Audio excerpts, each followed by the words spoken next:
I'm Alex Morash, and let's clear up the USA View. How did LGBTQ lose Latinos to Trump, and what's next? Progressive organizers are launching a new $1.4 million digital and field campaign to re-engage Latino voters, focusing on economic struggles and President Donald Trump's plans for mass deportations. The Valiente Action Fund, backed by the progressive donor network Way to Win, is targeting voters in Arizona, Georgia, Nevada, New Jersey, North Carolina, and Texas.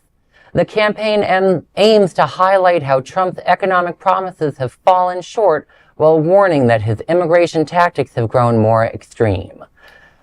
Tory Gavito, president of Way to Win, said the effort is meant to speak to Latinos in their full experience, especially about housing and rising costs.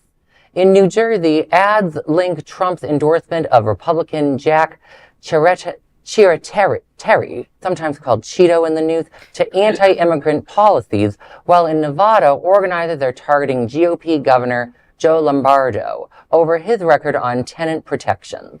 Nationally, Hispanic voters shifted significantly towards Trump in the last election. 43% of Hispanic voters supported Trump, up from 35% in 2020. The biggest gains came in Texas and Florida, with smaller shifts in New Jersey, New York, and Arizona.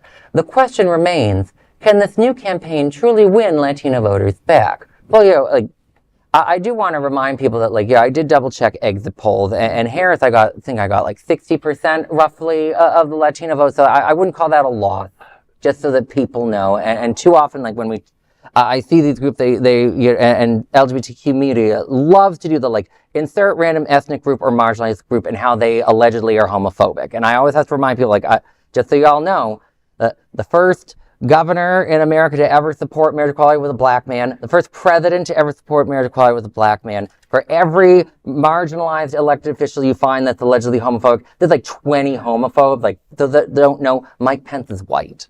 Just so that we're all aware on that. Now, on this specific issue, it's kind of nice that a bunch of donors got together and decided something. That's never a good thing when they think it's the best. But yay, we're finally talking about affordability. Would have really liked, Kamala, the Democratic Party, to have noticed that in the last 5 years. Just maybe, that's all.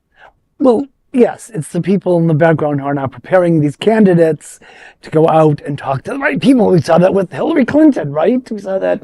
But with Kamala, her people did encourage her to do a better economic message, and she listened to her brother-in-law, who is this lawyer from Uber instead. But how difficult can it be to re-engage these people when they're watching their communities being sent out of the country by the orange malignancy? They're watching the ICE stormtroopers parading through their communities. Get engaged. Leave him behind. Leave that lump behind and come to the better side. Come to where people care. I think that a lot of Latino voters, when they came to the polls this time around, they were relating to law-abiding, hardworking, just kitchen table issues types of that's what they thought. They thought the conditions would get better. Right. But he lied. They never expected that. I mean, it was a total bait and switch with him this time. For sure. No one expected this. I'm questioning the 1.4 million, and I'm going 1.4. Is that enough, or is it too much? Because it's digital media, 1.4 million. It's not that much. The Florida Gems budget back when I was there on our low budget time was $6 million a year. Right. So this is not actually a very big. And they're covering that many states and not Florida. Not Florida. I know. Don't even get me on. Maybe if we could shift a few votes here, it might maybe affect a thing or two. Yeah. So, but but on yes, Donald Trump lied. But I always have to remember, I say to someone who's worked for the Gems, they didn't deliver during Biden's presidency. No, they didn't.